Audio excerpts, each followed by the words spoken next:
Todas y a todos. A ver si hacemos una mesa y un debate interesante, porque comentábamos antes que esta es la hora un poco crítica, ¿no? Después de comer a veces es un poco más fácil que entre un cierto amodorramiento, pero bueno, seguro que como tenemos un tema tan interesante para comentar y reflexionar, estoy seguro que habrá mucha atención y espero que participación también al final con las preguntas por parte del público.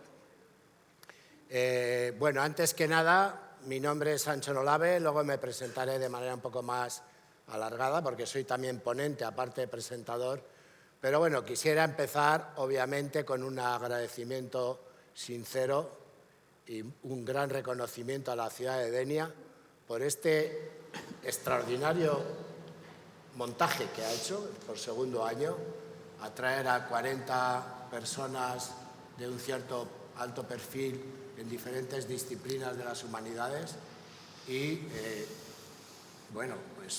y al equipo que ha organizado, al equipo de la maleta de Portbou y al liderazgo de Josep Ramoneda, que pues ha sido capaz de aglutinar aquí a un conjunto de gente bien relevante y de poner encima de la mesa temas de elevado interés.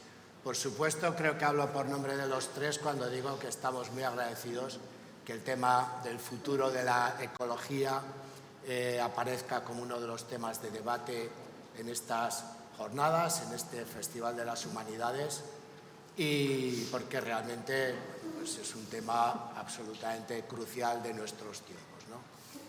En ese sentido, unas breves palabras iniciales para abrir un poco el debate, luego presentaré a mis dos compañeros y hará la intervención cada uno de ellos y después terminaré yo y tendremos un cierto diálogo después entre los tres antes de abrir después las preguntas al público en la última parte de la exposición.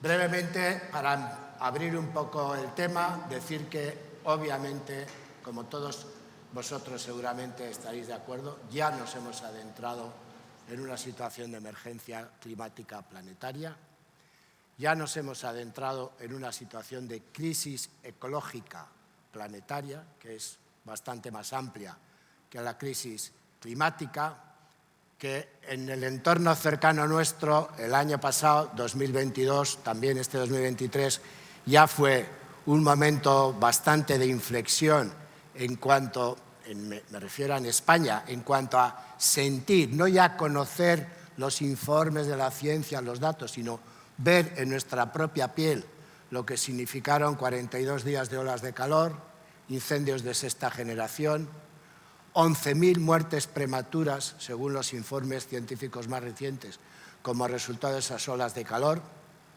sequías extremas en buena parte de la península, seguidas de tormentas de unos niveles altamente destructivos en buena parte del Mediterráneo y otras zonas nacionales. Es decir, el año pasado fue un momento en el que realmente empezamos a sentir, a tocar qué significa esto, en concreto en la península ibérica, en las zonas de parte de Europa occidental, el ir adentrándonos en un incremento de la temperatura que todavía está en 1,1, 1,2 grados sobre la época preindustrial, pero que indefectiblemente,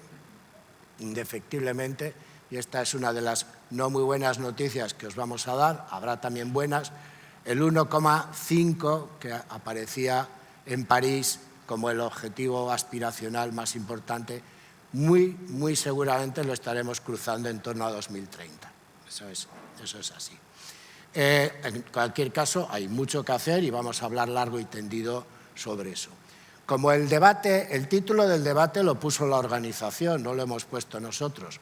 Un futuro ecológico posible es un título amplio, ambiguo, donde los haya y que da para desplegar muchas aproximaciones, ¿no? Antes de hablar del futuro, me parece que es muy interesante hacer dos pinceladas sobre el pasado, porque en realidad el futuro, en buena medida, hasta cierto punto, siempre hay una cierta continuación, aunque también hay rupturas, obviamente, pero es difícil entender el futuro si no hablamos un poquito del pasado y sacamos algunas conclusiones. El mundo de la ecología moderna, la ecología contemporánea, tiene 60 y tantos años. Nació, pues solemos decir que nació en 1962 con el libro La primavera silenciosa de Rachel Carson, centrado en el tema de la contaminación química que se producía en aquella época, que era realmente brutal.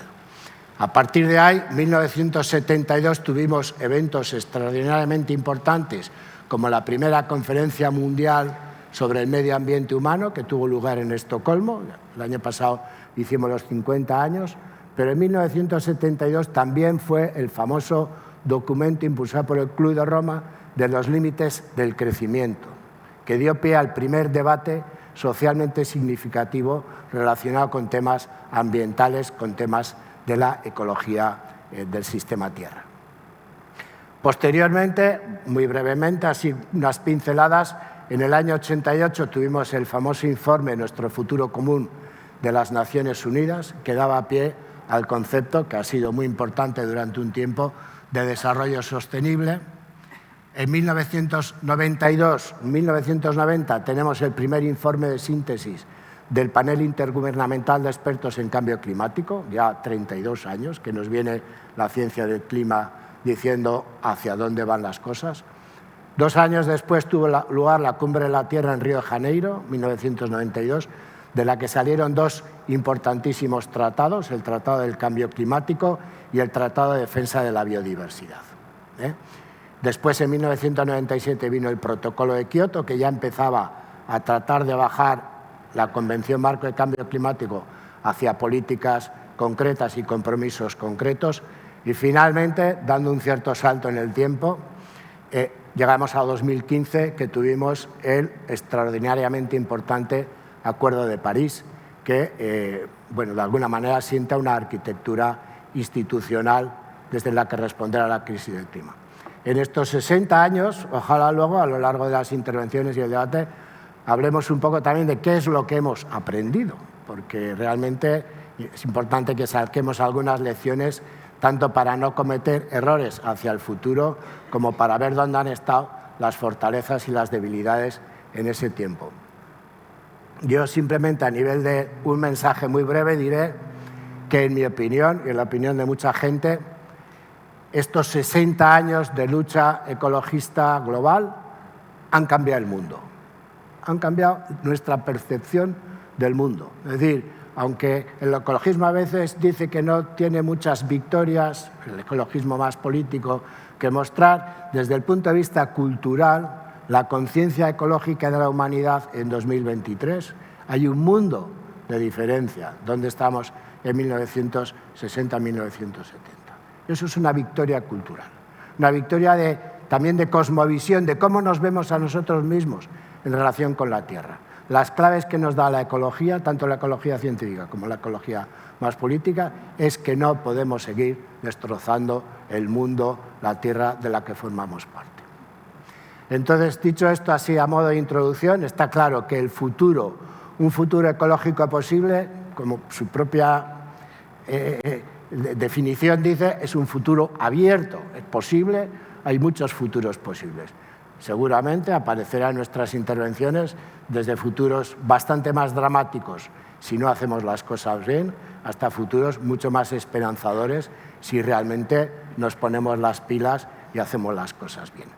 Entonces, para abrir esta reflexión y este debate,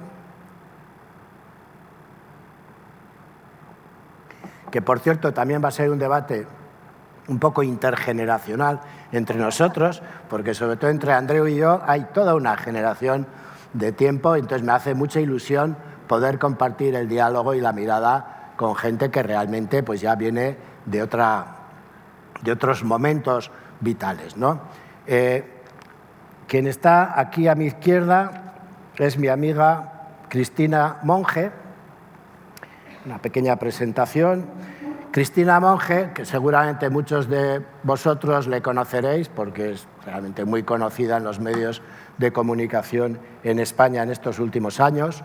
Tiene de formación, es politóloga, doctora por la Universidad de Zaragoza, donde imparte clases de sociología.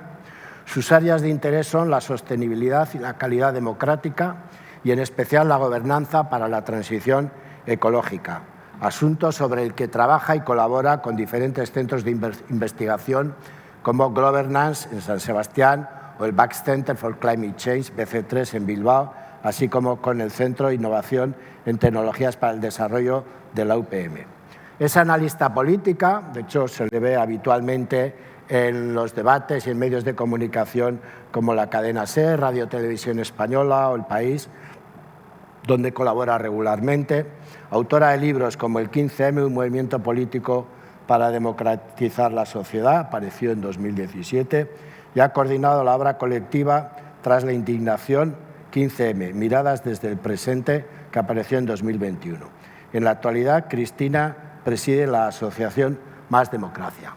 Yo diría, antes de darle la palabra, que Cristina, una de las cosas que yo valoro mucho de su perfil y de su actividad es que es de esas pocas personas que son capaces de conectar puntos muy distantes y muy diversos y que son personas que hacen mucha falta para conectar la transición ecológica con las situaciones políticas del momento, con los debates más de actualidad, con la sociología, con la calidad de la democracia, con la experiencia del 15M. Es decir, esas personas que desde una mirada amplia son capaces de interrelacionar puntos aparentemente dispersos y diversos, y en ese sentido yo creo que su mirada es una mirada que nos va a enriquecer mucho en este debate.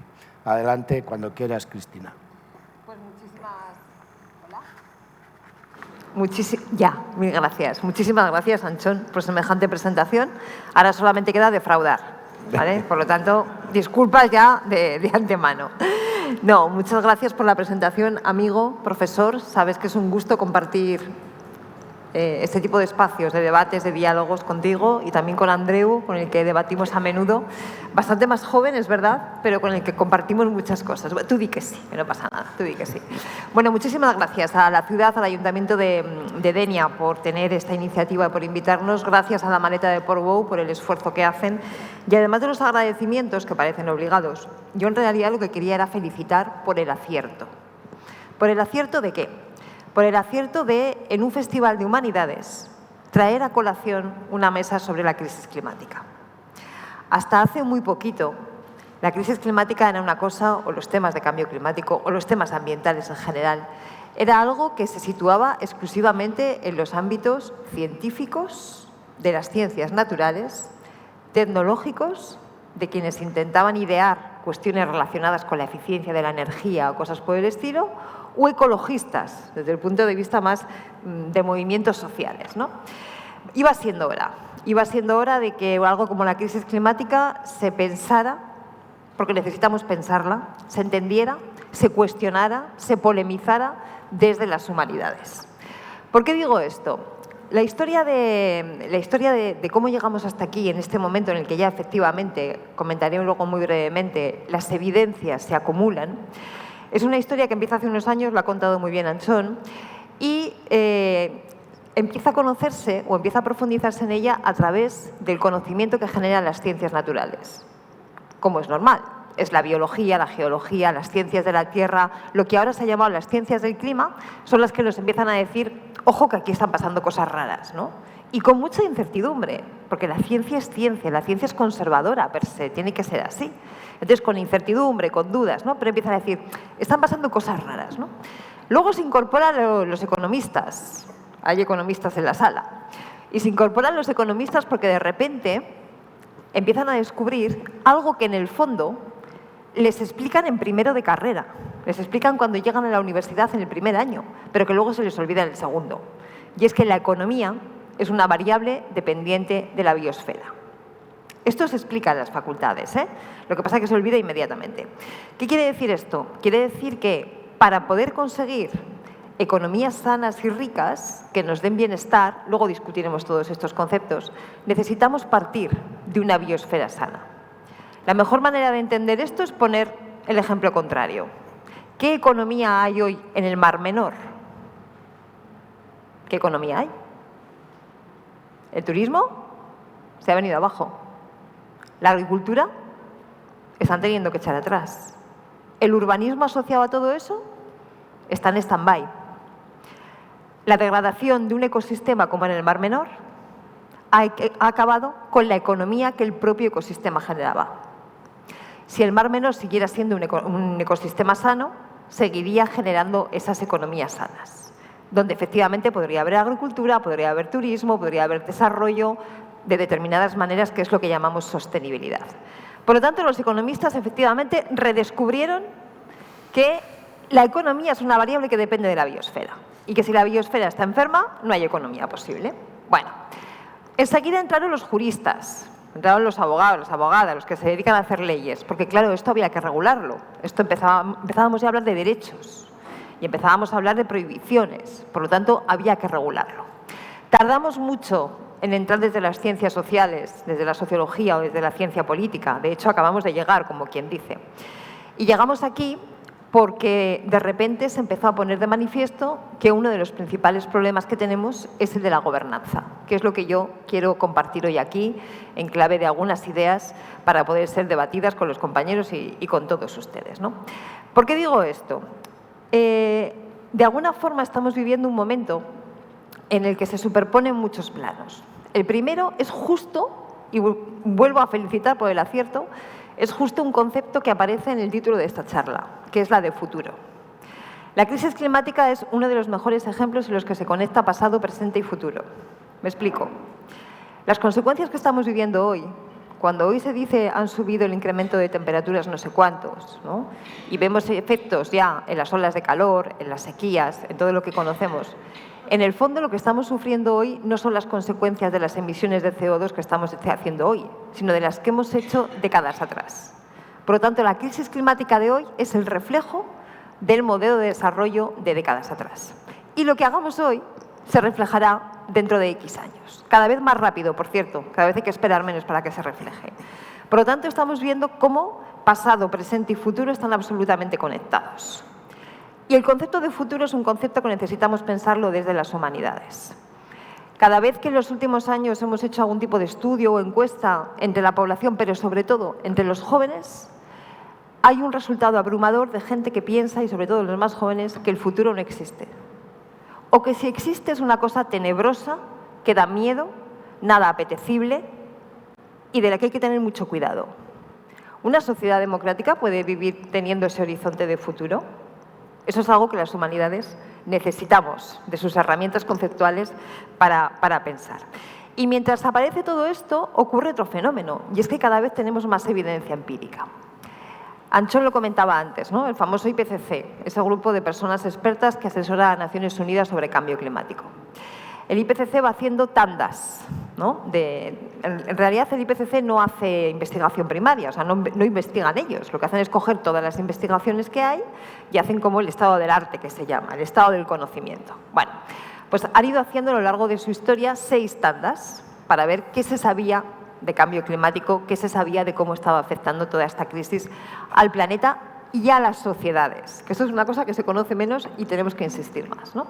Bueno, pues en este sexto informe, que apareció en marzo del 2023, por primera vez, ojo a esto, por primera vez, 6 informes, y por primera vez el IPCC escribe negro sobre blanco: tenemos evidencia de que el clima está cambiando, de que esto afecta al planeta y a las sociedades y que es debido al modelo de desarrollo humano. Por primera vez. ¿Por qué? Hasta ahora había dicho, parece que esto es así, hay indicios de que esto es así, parece que tenemos signos de que hay un cambio climático que nos afecta de manera negativa, pero hasta que la ciencia no tiene la absoluta evidencia empírica y el consenso de la comunidad científica, no se publica en negro sobre blanco. Bueno, pues esto ha pasado ya en marzo del 2023. Pero junto a eso, el IPCC en ese informe dice otra cosa que para mí es más importante todavía y que conecta con esto del futuro. Lo estaba oyendo antes en el vídeo que aquí se ha puesto. El IPCC nos dice, el futuro no está escrito y estamos a tiempo de parar las peores consecuencias del cambio climático. De hecho, trabaja con 5 escenarios, ¿no? Con 5 posibilidades en función de lo que vaya pasando en el mundo, de qué puede pasar con ese incremento de temperaturas. Escenarios en los que estamos en un incremento de 1,9 grados, que es mucho, tenemos un problema, o sea, no estoy relativizando nada, pero escenarios en los que nos vamos hasta 8,5 grados de incremento de temperaturas. ¿De qué depende que estemos en uno o que estemos en otro? ¿Depende de un designio divino? ¿Depende de una maldición? Depende de lo que hagamos. Por lo tanto, estamos en un momento en el que tenemos la posibilidad, con toda la evidencia científica, de ser conscientes cómo podemos construir ese futuro, que lo tenemos que hacer desde hoy, porque conectamos pasado, presente y futuro. De ahí la importancia de la perspectiva de las humanidades en estas cuestiones. Pero no solamente tenemos todo ese conocimiento, tenemos también muchísima tecnología. Yo no soy optimista compulsiva, ojo, o sea, no soy de las que dice tenemos tecnología, vamos a las politécnicas, a las universidades politécnicas y ellos lo solucionarán. No. Lo que pasa es que con tecnología solo no solucionamos el problema, pero sin tecnología tampoco. Por lo tanto, necesitamos aportación de la tecnología. Y tenemos un montón de financiación. Hay millones y millones y millones de dólares en estos momentos metidos en nuevos nichos de negocio, que se han convertido en nuevos nichos de negocio, que tienen que ver con la economía verde. La parte gorda del melón son las energías renovables, pero no solamente, hay otras muchas cosas, ¿no?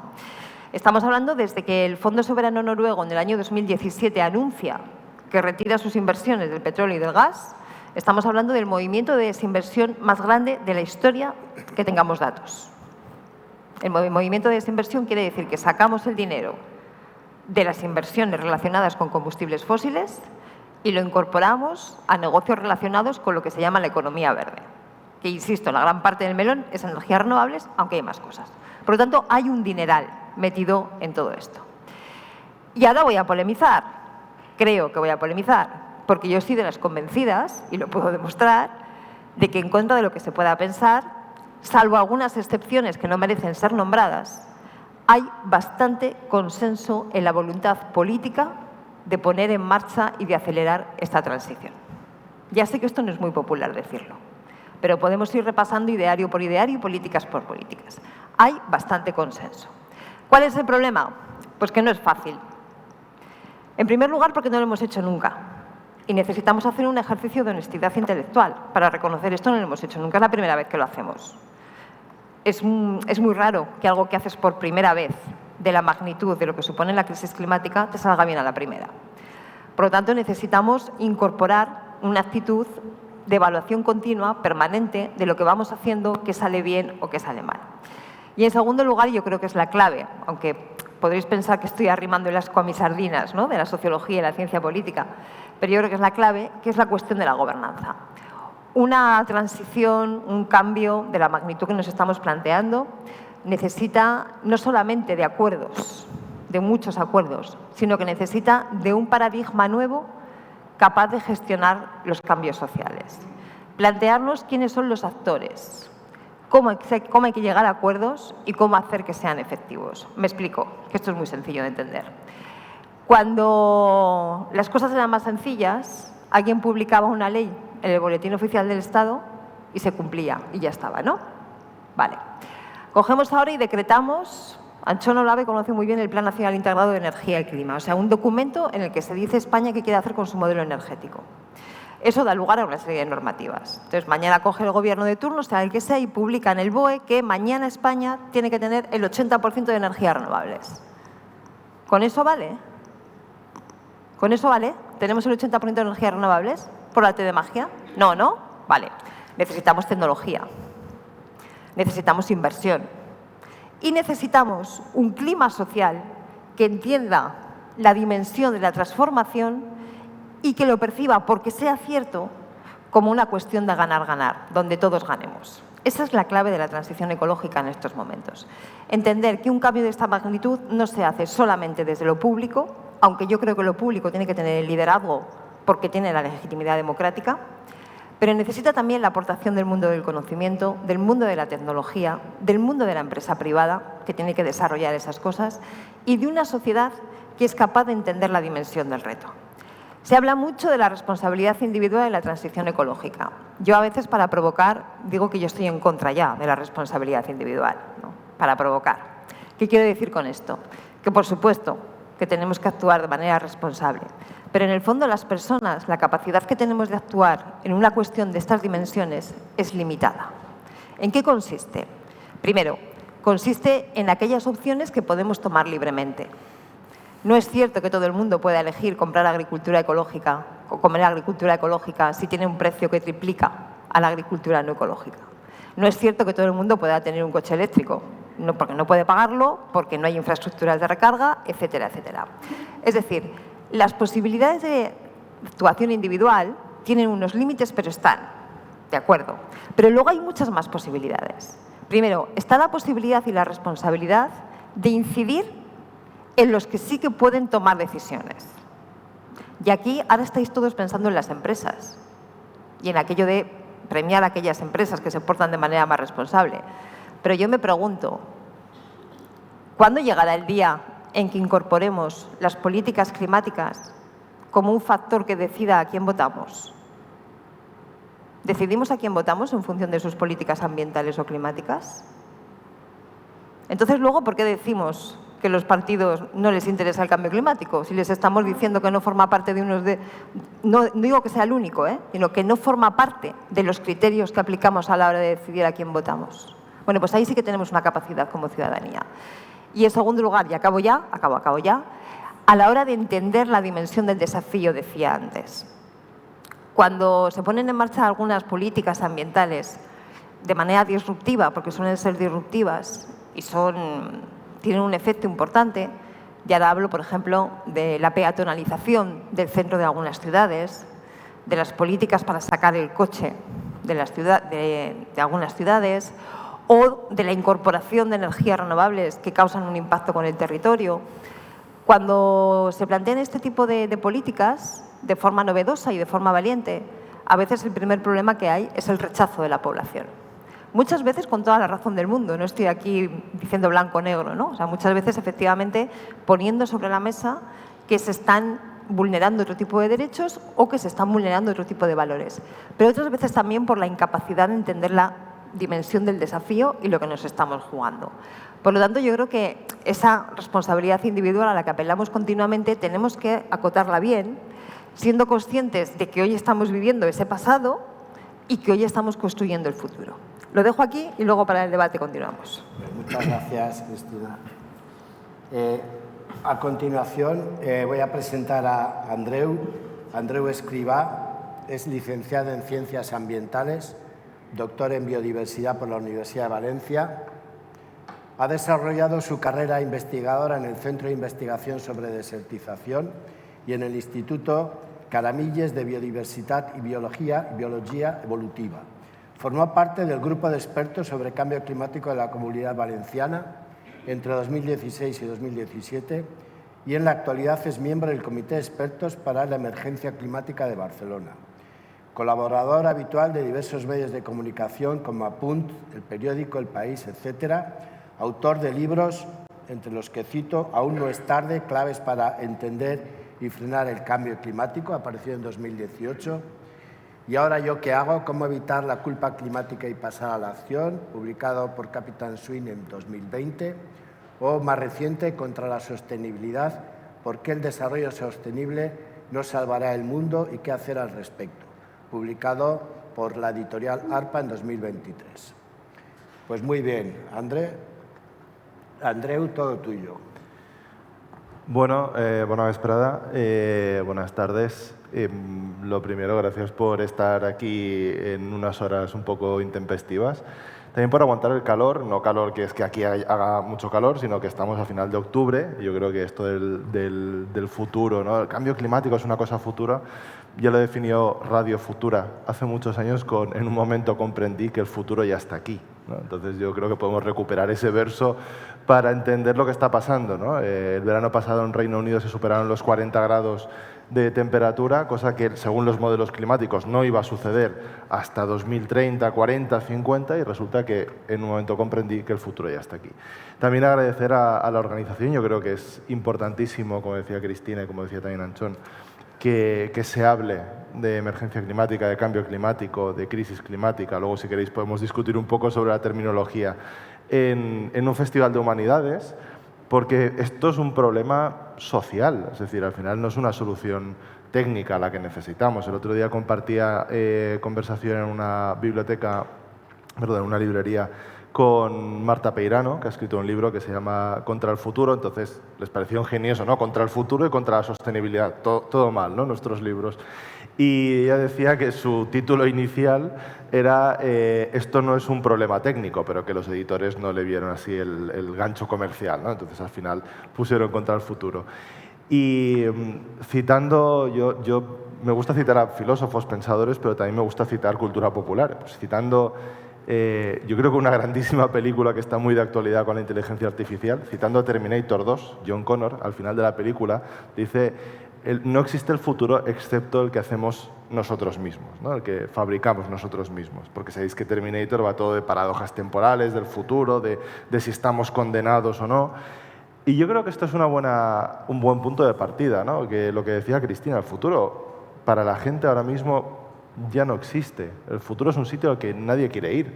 Esto no era así hace 40 años, hace 60, hace 100, hace 150 con el socialismo utópico del 19. No era así. El futuro era un sitio deseable. De hecho, si revisitamos algunas de las obras utópicas de aquella época, por ejemplo, William Morris, que a mí me encanta, y que era una persona, digamos, con multitud de aptitudes, y una de ellas es que escribía, ¿no? Pues cuando escribe noticias de ninguna parte, se imagina que despierta en el año 2200 y le explican cómo se ha llegado a un mundo sin dinero, sin trabajo, una cosa maravillosa, vamos.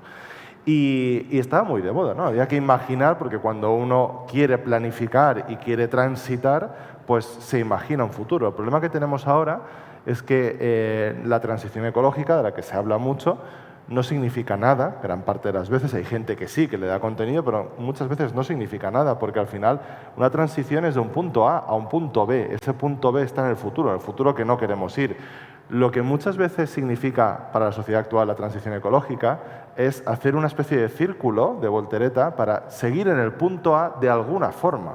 Y esa es mi crítica a la sostenibilidad. La sostenibilidad, el sistema actual la entiende como un andamio para hacer posible que se sostenga el sistema actual, no para transformarlo, con lo cual no puede ser que estemos tildando de sostenible aquello que está haciendo que dure en el tiempo un sistema inherentemente insostenible. Yo últimamente pongo unas diapositivas, el informe Nuestro futuro común, que lo ha citado Anchón al principio, que es hay varias portadas, ¿no? El informe es muy interesante porque después de la propia definición de desarrollo sostenible se habla de límites, ¿no? Que es una cosa que la gente se suele olvidar, pero ahí está en el informe, ¿no? Pero se ha quedado aquello de para las generaciones presentes, las generaciones futuras, etcétera, en fin. Y al lado pongo la foto de Henry Kissinger, que es un personaje infausto del siglo XX que lamentablemente aún nos acompaña en el siglo XXI. Y la gente dice, ostras, ¿por qué pones uno al lado del otro? Pues porque aprendí, documentándome para escribir el último libro, aprendí que uno de los responsables de que hoy en día estemos hablando de desarrollo sostenible, sostenibilidad, es Henry Kissinger, que vetó en un telegrama el término ecodesarrollo en el año 74. Lo veta porque le parece demasiado ecologista, demasiado de izquierdas, demasiado revolucionario, y de alguna manera emerge ese desarrollo sostenible que es muy del gusto de los economistas. Cristina antes también hablaba de la economía, porque al final es sostener el desarrollo, al final es una ambigüedad calculada. Evidentemente hay gente que trabaja, que se cree el desarrollo sostenible de una forma, digamos, muy profunda, pero también hay mucha gente que ha sabido aprovechar esa ambigüedad para colar ciertos mensajes. ¿Y cuál es el mensaje? Que el presente, o sea, que el futuro no es más que una extensión del presente. Y para algunos eso es magnífico, ¿no? Y yo siempre digo que, bueno, es que aunque pudiéramos sostener lo actual, es que es indeseable. La economía circular, por poner un caso, a mí no me dice nada, más allá de una cuestión de reciclaje, etcétera, que no se puede conseguir, porque el 90% de los materiales que estamos usando hoy en día son materiales que vienen de las fronteras de la extracción. Es decir, solo usamos un 10% de materiales reciclados, el 90% es material fresco. Con lo cual, a mí no me dice nada esa circularidad, que no existe, pero aunque existiera, yo lo que quiero es una economía que funcione de una forma distinta. Estos días no mencionaré empresas, pero de hecho ahora en la radio viniendo lo escuchaba. Se están haciendo públicos los balances de beneficios de algunos bancos, de algunas empresas energéticas. Yo no quiero que funcionemos en una economía circular o que seamos sostenibles o tengamos energías renovables y sigan esos balances y siga esta desigualdad, porque como bien dice Lucas Chancel, un economista, la desigualdad provoca insostenibilidad y la insostenibilidad provoca desigualdad, ¿no? Creo que es un problema fundamental el que empecemos a ver el futuro como un espacio de transformación, no como una especie de, digamos, de intento, ¿no?, de alargar el chicle del presente, porque no hay forma de alargarlo, por una cuestión puramente de combustibles fósiles, de disponibilidad de materiales, de recursos, y esto ya desde hace mucho tiempo, y volviendo un poco a las referencias de cultura popular, cualquier persona que haya visto una película de ciencia ficción en la que hay una nave espacial que se le ha roto un motor, o propulsor, o lo que sea en la película, verá que la primera preocupación de los tripulantes es: tenemos comida, tenemos oxígeno, y que lo racionan, porque es que hay poco y porque entienden perfectamente que no es infinito los materiales, los recursos, los alimentos de los que disponen, ¿no? Pues la Tierra, y esto ya lo dijo el economista Kenneth Boulding en el año 66, la Tierra es una nave espacial y tenemos que actuar como si fuera una nave espacial. Y en ese sentido, la única forma de transportar esta nave espacial al futuro es efectivamente usando los recursos de forma, digamos, sostenible, pero yo creo que nos hace falta otra palabra, que luego podemos entrar si queréis, pero sobre todo siendo capaces de imaginar un futuro distinto. Y aquí es donde yo sí que estoy contento, un poco se decía que ha habido un cambio, ¿no?, de mentalidad, ha habido un cambio social. Yo estoy de acuerdo porque a veces soy bastante pesimista o realista con la situación actual, pero hablo con gente que lleva más tiempo que yo y que sabe mucho más que yo y me dice: no, a ver, es verdad, no estamos donde quisiéramos estar, pero el cambio de mentalidad es evidente desde hace 20, 30, 40 años, incluso en los últimos 10, 15 años. Yo cuando empecé a hacer charlas de cambio climático en 2017, bueno, empecé en 2014, pero digamos cuando llevaba el libro como arma de presentación, tú hablabas de los vuelos que emitían y dióxido de carbono y la gente te miraba: pero ¿cómo que un vuelo emite mucho si vamos mucha gente? O hablabas de la dieta y el cambio climático, que ahora más o menos es una cosa que podemos asumir y podemos saber, y también te miraban como: ostras, bueno, pues eso, ha habido un cambio muy fuerte en los últimos años que creo que es importante y es valioso, ¿no? Pero también creo que no nos hacemos a la idea, sinceramente, de la magnitud del cambio al que nos estamos enfrentando y de que ese futuro se construye con acciones, también se construye con renuncias, y que hay formas distintas para avanzar que las que tenemos, las que pensamos que son las únicas. Y ahí está el mito del crecimiento. Al final estamos ligando el crecimiento humano al bienestar humano. No es así, no tiene por qué ser así. Y el Producto Interior Bruto creo que es un nefasto indicador para medir el progreso de una sociedad. Fijaos que si ahora produciéramos el doble de plástico y contaminásemos mucho y hubiese que crear brigadas especiales para descontaminar sitios y tal, el PIB crecería, con lo cual es una estupidez fantástica, ¿no? Y yo creo que tenemos que ser capaces de imaginar esas utopías futuras. Y en estos, por acabar un poco esta pequeña introducción, yo sí que creo que necesitamos volver a pensar, a imaginar, a esperanzarnos con utopías reales, utopías tangibles. No sé cuánta gente sois de aquí, o habéis venido de fuera o conocéis Valencia. Yo vengo de Valencia, ciudad. Y últimamente pongo este ejemplo porque es verdad que cuando hablamos de utopías, pues me voy a William Morris, me voy al socialismo utópico, a Tomás Moro. Cuando hablamos de distopías me voy a cultura popular, me voy a Terminator. Pero creo que hay que bajar un poco a la realidad que se pueda tocar. En Valencia hay un jardín, que es el Jardín del río Turia, que atraviesa la ciudad, que ocupa lo que es el cauce del antiguo río que se desvió después de una riada en 1957. Es el jardín más largo de Europa. Como digo siempre, también es el mejor valorado en Google, que algo tendrá. Y es un espacio, además, no mercantilizado, en el cual tú bajas un día cualquiera, hay gente haciendo deporte, hay gente bailando, hay gente haciendo todo tipo de ensayos, incluso de circo, de lo que sea, por supuesto mascotas, gente leyendo el periódico. Eso es una utopía. Es una utopía porque estuvimos a punto de que fuera una distopía. Si buscáis Jardín Río Turia, autopista en Google, luego lo buscáis, veréis que había un proyecto durante el franquismo en el cual el río iba a ser una autopista de 8 o 9 carriles con un funicular o un tren por medio, y que iba a ser todo gris, asfalto, hormigón. Y ahora, sin embargo, tenemos un espacio verde fantástico en el cual la gente puede ir, puede estar puede vivir. De hecho, la temperatura en el río es mucho más fresca. Cualquier termografía de Valencia, cualquier mapa térmico que tú veas la temperatura, ves una línea verde que es el río. Y en verano, cuando la gente necesita ir a un sitio fresco, baja al río, ¿no? Y yo creo que ahí tenemos que reivindicar estas utopías. Efectivamente, no es la utopía, no es el futuro, no nos lo soluciona todo, pero creo que podemos ir cambiando.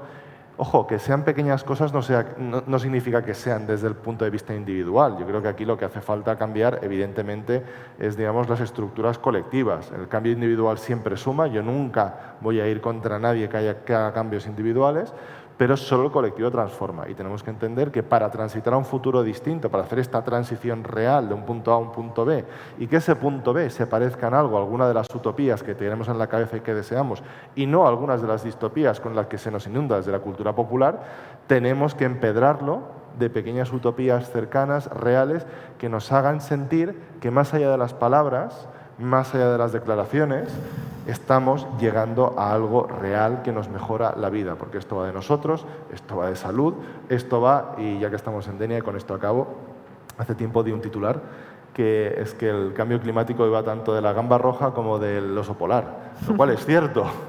Es decir, cuando hablo en Valencia, esto fue hace años, y en Valencia digo de la paella valenciana que del oso polar. Lo digo un poco, me sabe mal porque yo vengo del mundo en fin, del estudio de la biodiversidad y le tengo mucho cariño al oso polar, aparte que me encantan las zonas polares, no he estado nunca, ni he visto nunca ninguno. Pero también me gusta mucho la gamba roja y la paella valenciana, y la que no es valenciana también, no soy tan talibán. Pero creo que tenemos que empezar a acercarlo a recetas, acercarlo a vivencias, a paisajes, y creo que tenemos que bajar estos referentes, porque al final no vamos a construir un futuro, sinceramente, y esto duele decirlo, pero es que es así, nadie va a construir un futuro para que el oso polar sobreviva, nadie va a cambiar su forma de vivir, su forma de viajar, de transportarse, de comer, porque un animal que no ha visto nunca, y ojalá no vea nunca, esté allí un poquito mejor o un poco peor, pero sí que vamos a hacerlo por nuestra salud, por los hospitales llenos, por las 11.000 personas que decía Anchón que han fallecido, ¿no? Por todas esas afecciones que nos están llegando, y hace poco incluso veía el tema del dengue, la fiebre amarilla, etcétera, que da un poco de rollo, sinceramente, ¿no? Con lo cual yo creo que nos tenemos que imaginar un futuro distinto, tenemos que hacerlo desde la esperanza, no desde el optimismo. Suena un poco contradictorio, pero no lo es. El optimismo es todo saldrá bien, y conectado un poco con este tecnooptimismo del que hablaba Cristina, yo creo que hay que ser esperanzados, creo que hay que construir esa esperanza, creo que tenemos que permitirnos que algunos días no nos salga la esperanza, porque leemos ciertas cosas que no sale, pero también creo que ese futuro sigue estando ahí, y que aunque tengamos un telón delante y aunque pensemos que todo se acaba en breve y que estamos viviendo un presente póstumo, como dice Marina Garcés, en realidad sí que hay vías para llegar a ese futuro que nos está esperando en algún sitio, pero hay que construirlo, no va a llegar porque sí. Muy bien, muchas gracias, Andreu. Bueno, me voy a hacer una pequeña presentación mía antes de mi pequeña intervención también. Como he dicho antes, mi nombre es Anchón Olave. Soy economista especializado en medio ambiente en la Universidad de York, en el Reino Unido, y llevo 30 años en la conversación del cambio climático, la transición ecológica, la transformación energética, desarrollo sostenible, aunque hace muchos años que no utilizo ese término, ni para bien ni para mal, ha quedado bastante obsoleto, la verdad. Bueno, he dedicado mi carrera profesional estos 30 años pues, a la reflexión, la planificación estratégica, también a la divulgación. He escrito un par de libros con Galaxia Gutenberg, uno en 2016, Crisis climática ambiental, ahora de la responsabilidad, y otro el año pasado, en 2022, que se titulaba Hacia una necesidad de una política en la Tierra, emergencia climática en tiempos de confrontación. He publicado también como unos 30 ensayos en diferentes medios de referencia, Real Instituto Elcano, Política Exterior, Gran Place, Maleta de Portbou, etcétera, y aproximadamente 90 o 100 tribunas de opinión, la mayoría en el país. Es decir, llevo mucho tiempo en este debate, en esta conversación, y entre 2018 y 2020, a lo largo de 3 años, tuve también la oportunidad y la suerte de participar en el equipo de la vicepresidenta tercera, Teresa Rivera, en su equipo, en el gabinete del Ministerio para la Transición Ecológica, y bueno, tuve el honor de dirigir el Plan Nacional Integral Energía y Clima 2021-2030, así como la estrategia a largo plazo de la descarbonización española, que junto con la Ley de Cambio Climático que aprobó afortunadamente el Congreso de los Diputados, pues forman un poco el núcleo duro de esto que hemos llamado el programa Clima-Energía de España, que os puedo asegurar que ahora mismo es uno de los países referentes en la Unión Europea en estos temas y en esta conversación. Entonces, sobre mi intervención, yo lo que había pensado es hacer unos pocos mensajes fuerza, no muy hilvanados, sino simplemente dejándolos caer a modo de píldoras, un poco alguna más provocativa, un poco reflexiva, y luego pues que tengamos también ocasión de debatir entre nosotros y también con ustedes, con el público, ¿no? La primera idea que quiero, no sé, es una especie de intuición que estando el otro día en Florencia, cuando nos explicaban cómo llegó el Renacimiento, me pareció extraordinariamente interesante para nuestros debates actuales que en la cultura, en la pintura, el Renacimiento nació a partir de incluir la perspectiva. Es decir, se salió del arte bizantino, que era un arte plano, en las que las figuras eran planas, no había humanidad en los rostros ni en los cuerpos, era una especie de... Entonces, claro, el inicio del Renacimiento introduce la perspectiva, que significa que se humanizan los rostros, se humanizan las personas ya tienen formas de... Es como, de alguna manera, el mensaje que después trajo el humanismo renacentista, a través de esta introducción de la perspectiva, la Tierra es un lugar que merece la pena vivir. No solo es un valle de lágrimas, que es lo que reflejaban esos cuadros, diríamos, bizantinos, ¿no? En el que, de alguna manera, pues esto, aquí estábamos de paso, mientras llegaba el momento de la verdad, que estaba en otra dimensión, y esto era pues un valle de lágrimas. Entonces, al traer esos rostros, esas formas masculinas, femeninas, esa sensualidad, esos colores, es como que nos empezamos a reconciliar con nuestra real naturaleza de seres humanos. Eso fue un cambio, claro, que ocurrió, vino del arte, pero luego llegó a la filosofía, al conocimiento, y entramos en otra dimensión a lo largo de décadas, y de muchas décadas, unos 2 siglos, y fue uno de los momentos más brillantes en nuestra historia cultural europea, como todos sabéis. Entonces me venía la intuición, y espero, a ver si tengo ánimo y fuerzas de ponerlo por escrito y lo desarrollo un poco, porque de alguna manera necesitamos cambiar la perspectiva en la que nos relacionamos como seres humanos con la Tierra. Hemos tenido tradicionalmente un punto ciego en nuestro desarrollo, es una cuestión casi civilizatoria, en la que hemos entendido que la Tierra, de la que formamos parte, con sus ecosistemas y su biodiversidad y su vida, era una especie de gran finca a nuestra disposición, que podíamos hacer más o menos lo que queríamos, porque eso estaba ahí, no éramos nosotros éramos unos seres especiales que nos situábamos por encima, éramos el Homo sapiens, los sabios de la naturaleza, asignados por algunos libros, grandes libros, para tener un papel especial dentro de la creación. Entonces eso ha sido un punto ciego, y no ha sido solo un punto ciego dentro del capitalismo, ha sido un punto ciego dentro del socialismo real, dentro de los capitalismos de Estado. Es decir, esa manera de vernos como separados y por encima de, en mi humilde punto de vista, es el núcleo ontológico fundamental de donde nace nuestra crisis ecológica. Porque si tú consideras que la Tierra es tu hogar, pero lo creas no como una idea que queda bien, sino como realmente sientes como seres biológicos que somos, conectados a un mundo ecológico, que formamos parte inextricablemente de esa red de relaciones que es la vida, tú no tratas eso como tratas un basurero.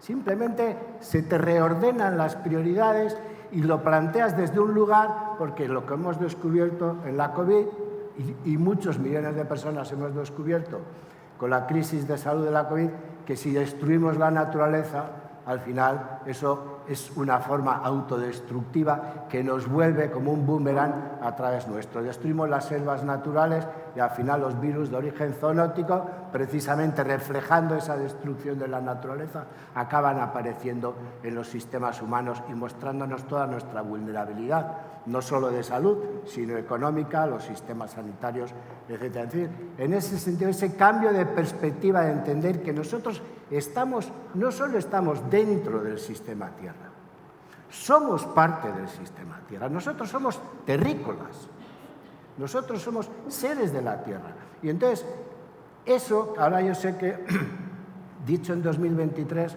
todavía pues puede sonar un poco como, bueno, pues un poco un brindis al sol, pero estoy seguro que estas son las semillas, estoy convencido que son semillas que en décadas ayudarán a florecer y a surgir, como fue el Renacimiento, una nueva perspectiva, una nueva manera de entendernos, de cosmovisión, cómo nos relacionamos los seres humanos con el sistema Tierra del que formamos parte. Entonces creo que ahí hay una cosa, un punto ciego que ya estamos empezando a desvelar, porque efectivamente el ecologismo como movimiento social y como ciencia ecológica ha ayudado en estos 60 años a señores, nos estamos equivocando, esto forma parte de nuestra salud, la salud de los ecosistemas, pero bueno, todavía estamos muy en los inicios de ese cambio de perspectiva, porque bueno, como todos sabemos, pues tenemos un sistema económico, tecnológico, etcétera, que todavía es muy abrumador y muy avasallador de la salud de los sistemas naturales y en concreto con el cambio climático.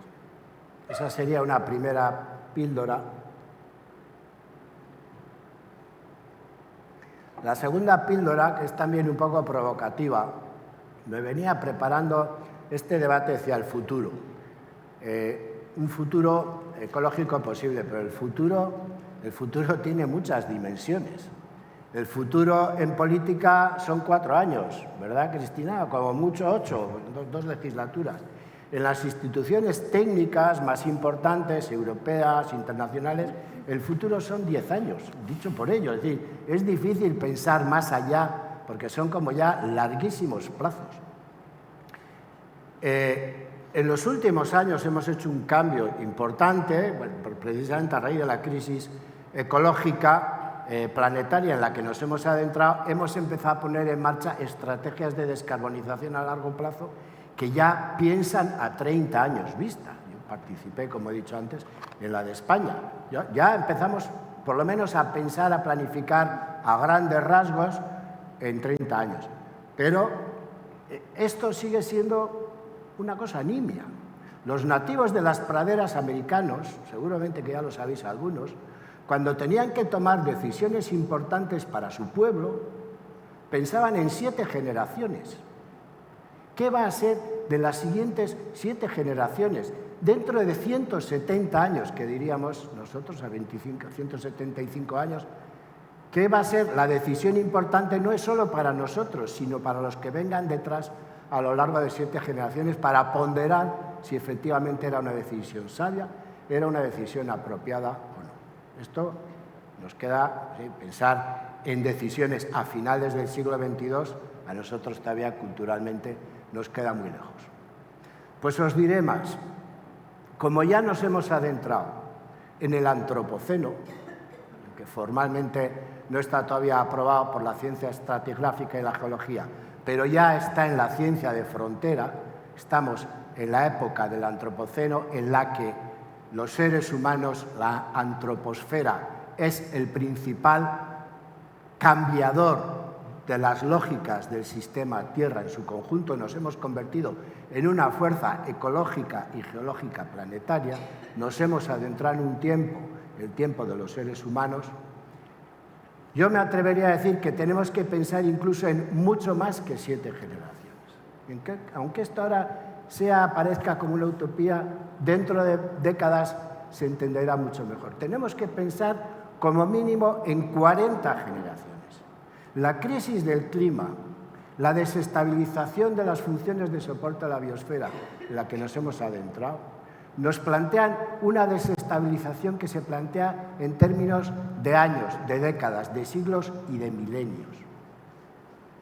Tenemos que repensarnos a nosotros mismos como los custodios de una tierra que recibimos, que es el legado de 250.000 años de nuestros antepasados, y que tenemos que ser capaces de preservarla y legarla en buenas condiciones ecológicas y climáticas, no solo para la próxima generación ni para nuestros nietos, sino para las siguientes 40 generaciones, los siguientes 1000 años.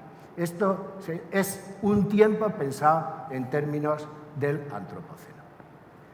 Esta es la segunda píldora que os quería lanzar. La tercera, efectivamente, la situación, como ya también han explicado mis dos compañeros, ¿no? Cristina y Andreu, en términos climáticos la situación está muy complicada. Está muy complicada. Os he dicho al principio que muy posiblemente en torno a 2030, máximo 2032, vamos a estar sobrepasando el 1,5. Pero eso no quiere decir que no tengamos que seguir luchando por ese umbral climático.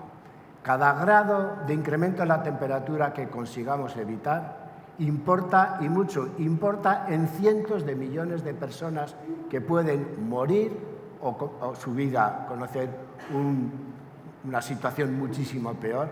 Por lo tanto, es muy importante no bajar los brazos, es muy importante que no nos dejemos arrastrar por un ecopesimismo diciendo esto ya no hay manera, porque entre otras cosas, ese cierto pesimismo, ese bla, bla, bla que han mencionado algunos sobre las cumbres climáticas, no es cierto. No es cierto. Cuando bajas a los detalles y entras en los números y conoces en detalle, yo que llevo, para bien o para mal, 30 años en estos temas, os puedo asegurar que las cosas que estamos haciendo y viendo ahora en 2023, hace 10 años eran impensables. En el debate climático eran impensables. Hace 10 años, exactamente en 2013, las tendencias a las que nos llevaban las emisiones de aquel momento y los compromisos que habían adoptado los gobiernos, que eran prácticamente poquísimos, excepto la Unión Europea, nos llevaba a un incremento de la temperatura a finales de este siglo, o sea, en apenas 70, 80 años, de 4,5 grados. Directamente una situación completamente autodestructiva para la humanidad y para buena parte de la biosfera. 10 años después de París, después de Glasgow, las políticas que ya han sido adoptadas, no prometidas, sino que ya han sido adoptadas por los gobiernos de las naciones en el mundo, ahora mismo la modelización que han hecho tanto Climate Action Tracker como la Agencia Internacional de Energía nos dicen que nos llevan a un escenario a finales del siglo XXI de 2,7 grados, que todavía es un desastre sin paliativos. Pero estaréis conmigo que no es lo mismo que 4,5. Hemos doblado esa curva de manera clara.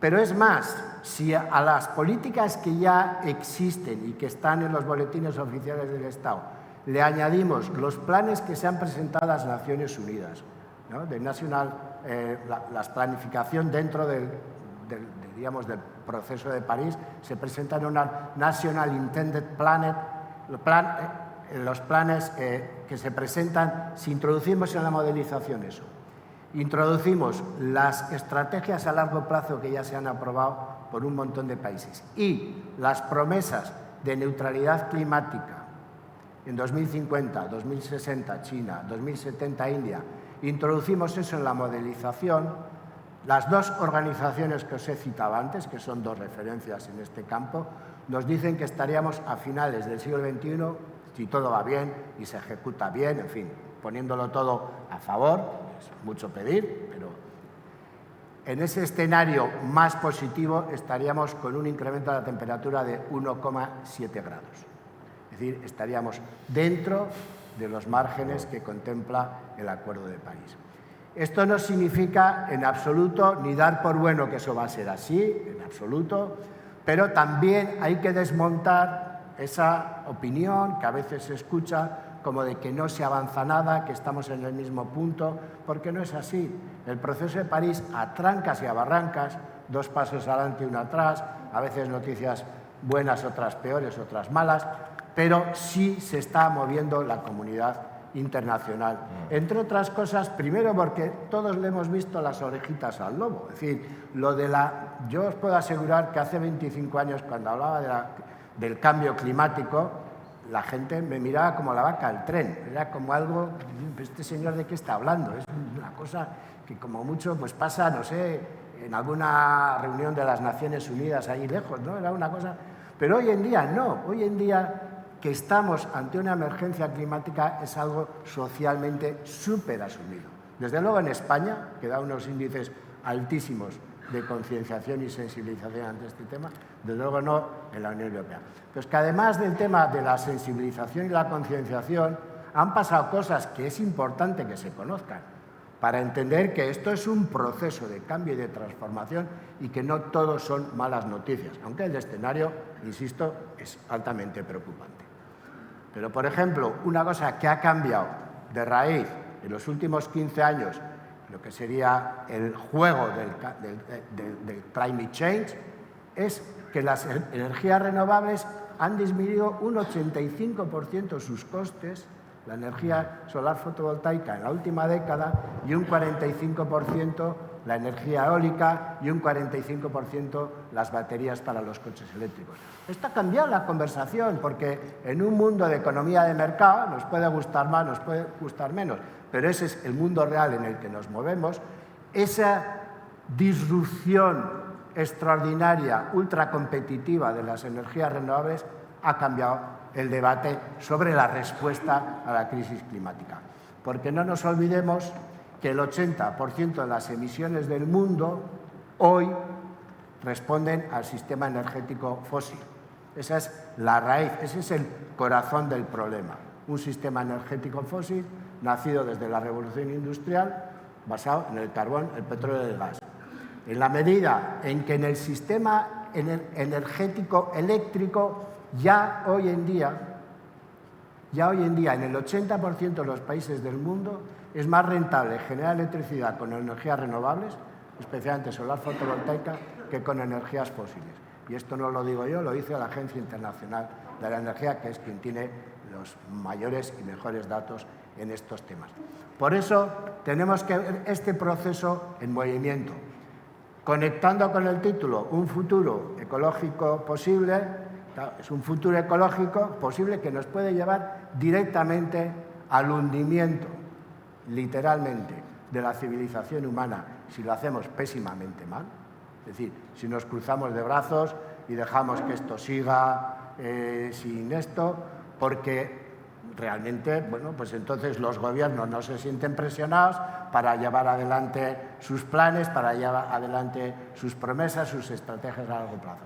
Pero por otro lado también podemos avanzar hacia un futuro que no solo reconduzcamos hacia un valle de estabilidad la desestabilización del clima, sino, y esta es mi esperanza y mi aspiración, en ese proceso hagamos un gran aprendizaje para ese cambio de perspectiva que os comentaba al principio y que la respuesta a la crisis del clima sea el inicio de una transformación mucho más sistémica hacia lo que algunos llamamos una civilización ecológica. Lo dejo aquí, abrimos un poco de debate entre nosotros, unos minutos, y luego ya abrimos con el público. Sí. Cristina. Sí, venga, pues unos comentarios, unas reacciones a lo que comentaban los compañeros, interesantísimo, por supuesto, ¿no? El oso polar ha sido un error. Pobrecillo. Por decir algo, me explico. El oso polar es el icono, no solamente de una organización ambiental muy importante que hace una labor fantástica, sino también el icono de todos aquellos que llevan décadas llamando la atención sobre estos temas y a los que hay que darles las gracias por ese trabajo que han hecho. Bueno, en cierta medida nosotros procedemos también de ese universo. ¿Por qué digo que ha sido un error? Pues porque nos han metido en la trampa justamente de lo que Anchón explicaba ahora con esa metáfora tan bonita que ha hecho del renacimiento. El oso polar no es algo que tú tengas en tu casa, ni con el que convivas todos los días. Por lo tanto, ha dibujado un marco de pensamiento en el cual el medio ambiente lo ha considerado como algo ajeno a ti, algo que está fuera de ti. Cuando se piensa en medio ambiente, ¿en qué pensamos? En un oso polar. en un océano maravilloso y limpio, en unos montes absolutamente idílicos, ¿no? En una especie de Heidi. Es decir, el medio ambiente como algo ajeno a ti. No. Igual que antes decíamos, los economistas, se lo decimos en primero de facultad y se olvidan en el segundo cuatrimestre, los economistas han aprendido, por fin, que la economía es una variable dependiente de la biosfera. Ahora es el momento, y por eso la importancia de las humanidades, de tomar constancia de que nosotros también dependemos de la biosfera, de que nuestra salud, de que nuestra vida, que tengamos alimentos saludables, que tengamos agua segura, que dicen en algunos países, que tengamos un aire en el que se pueda respirar, que podamos generar economía de todo eso. O sea, nuestra vida depende de la salud de la biosfera. El caso de la COVID fue paradigmático porque lo vimos claro. Y de hecho, en todos los estudios de opinión hay un antes y un después de la COVID. Hay un pico de preocupación por temas ambientales en el momento de la pandemia. Tiene que ver con muchas cosas. Pero desde luego con esa toma de conciencia de que somos una variable dependiente de la biosfera, también dependemos de ella. Por lo tanto, formamos parte de ella. Y luego, yo creo que lo has dicho para provocarme, ¿no? Cuando me has dicho, los tiempos políticos son de 4 años. Bueno, sí pero no. Me explico. Existe bastante investigación ya y bastante reflexión acerca de qué dificultades tenemos para gestionar una crisis como la crisis climática. Hemos estado unos años con una especie de mantra muy peligroso, a mi juicio, que decía que los sistemas autoritarios son mejores a la hora de gestionar problemas de la dimensión que tiene la crisis climática. Porque, en definitiva, en un sistema autoritario alguien decide lo que hay que hacer, que se haga y pone al ejército a vigilar que se cumpla, ¿no? Por lo tanto, bueno, en los años 70 surgieron corrientes de pensamiento que entonces se llamaban ecofascistas, que básicamente lo que decían era esto. Decían, la crisis climática, bueno, entonces se hablaba, ¿no?, del calentamiento, del cambio climático, es algo tan gordo, tan importante y tan urgente que nómbrese un comité de científicos que nos digan lo que hay que hacer y póngase el ejército a vigilar que esto se haga. Esas corrientes desaparecieron, ahora empiezan a asomar la cabeza por algunos sitios, tampoco demasiado, pero ponían un poco el dedo en la llaga de decir cómo somos capaces de gestionar estas crisis.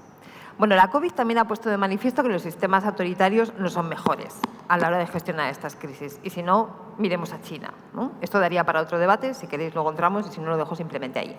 Pero las democracias también tenemos problemas para gestionar estas crisis. En concreto, por sintetizar mucho, por simplificar muchísimo, tenemos 3 tipos de problemas. Primero, el del espacio. La política se hace a nivel nacional, a nivel local o a nivel regional. Y nos estamos enfrentando a un problema de dimensión global.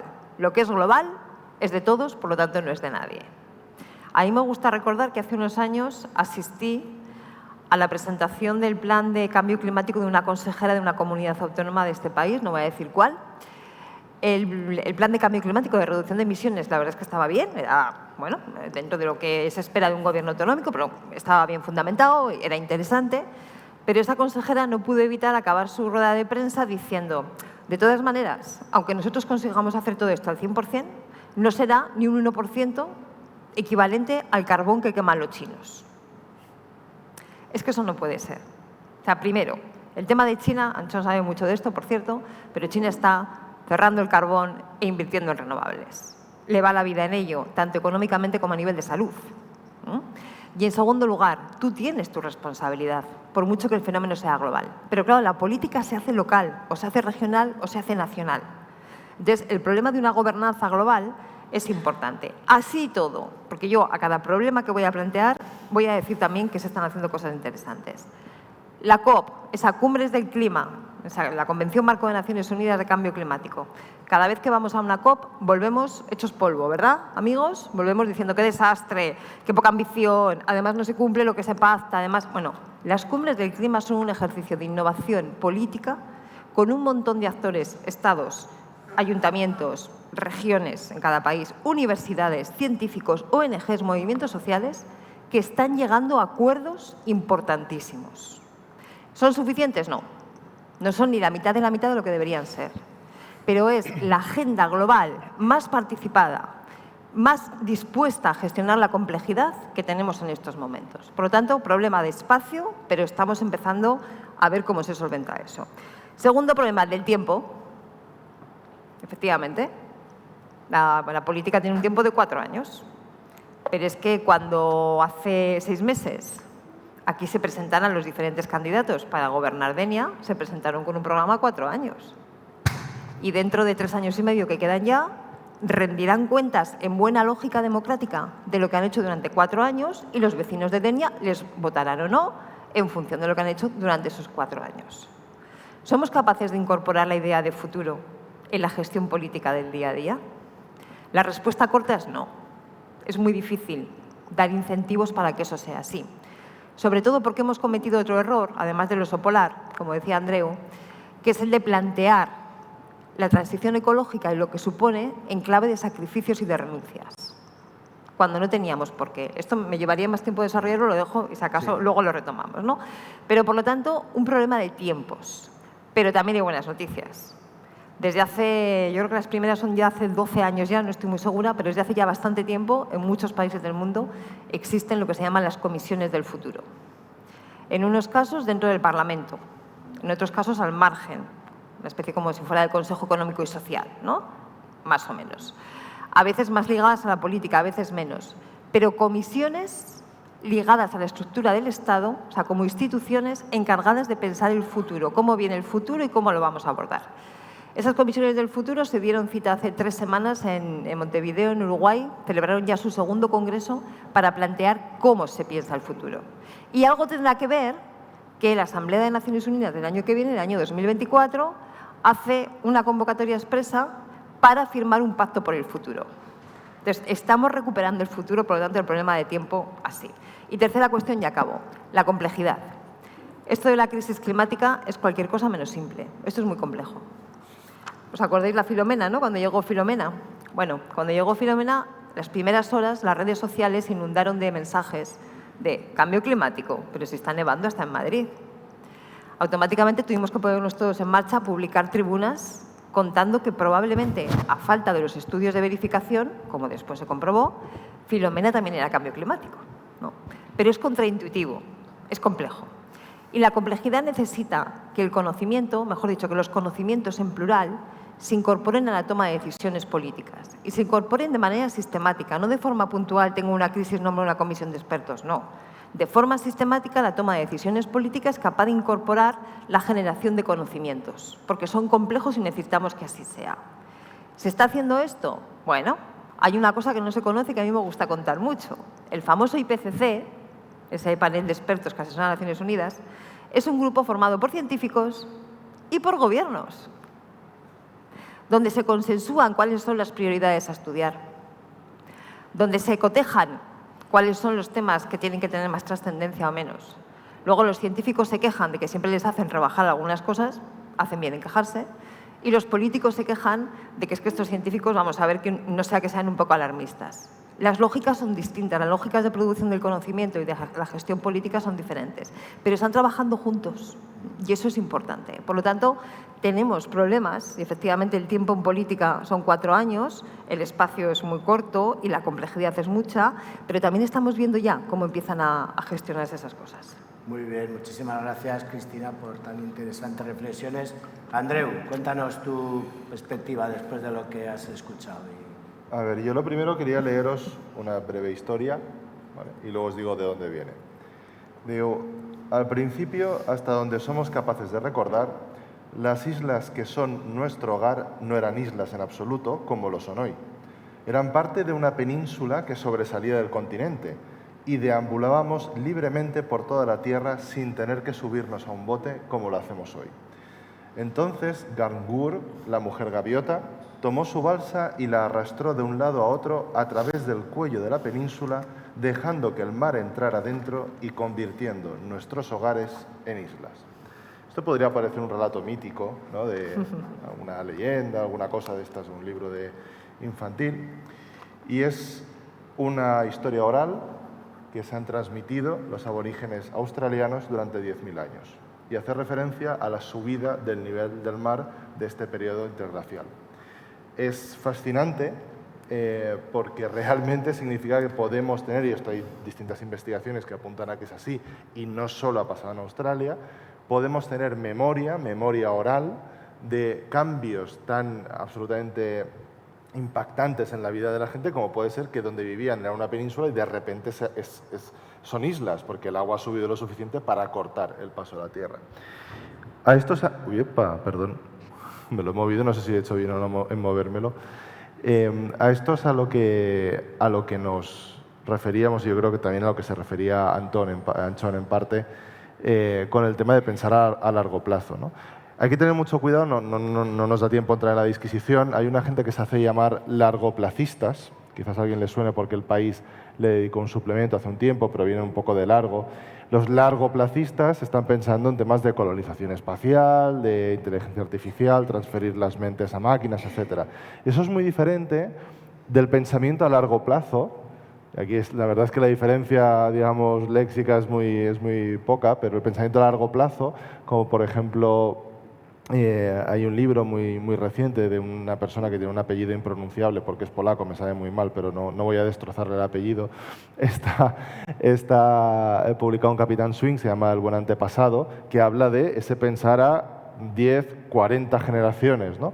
O una geóloga noruega, que tampoco voy a destrozar el apellido, que habla del timefulness, en vez de mindfulness, pues timefulness como una herramienta, el tiempo, la conciencia del tiempo, de saber cuál es nuestro lugar.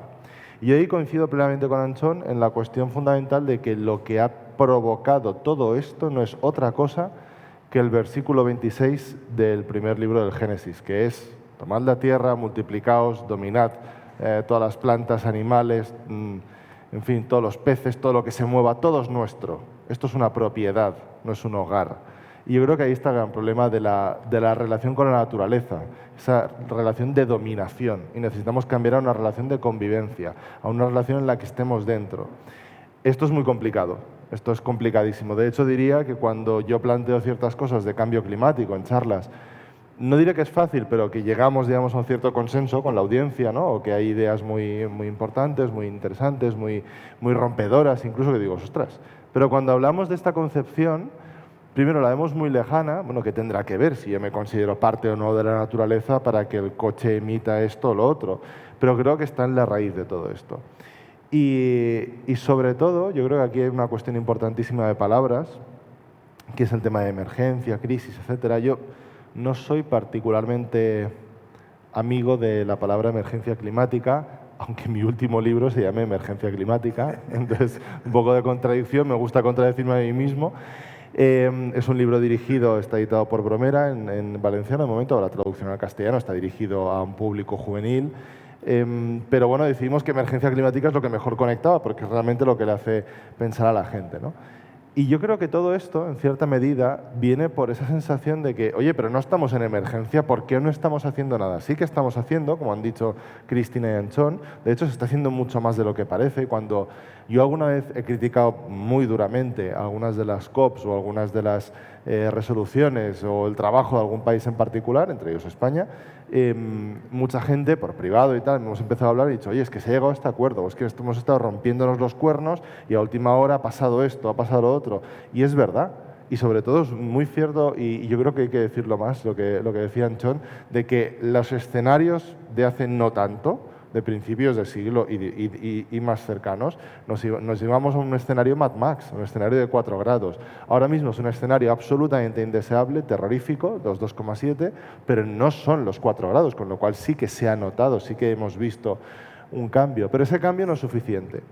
Y a mí me gustaría acabar un poco este repaso también por lo que habéis dicho, con a mí muchas personas me dicen, oye, pero ¿por qué no hemos hecho nada si además esto lo sabíamos desde hace mucho? Porque habitualmente cuando explico lo de cambio climático pues me retrotraigo, ¿no?, a mitad del siglo XIX, cuando se empieza a entender lo que son los gases de efecto invernadero, con los cálculos de Arrhenius a final del siglo XIX, que es el que calcula, ¿no?, que si duplicamos la cantidad de dióxido de carbono en la atmósfera, la temperatura subirá a 5 o 6 grados.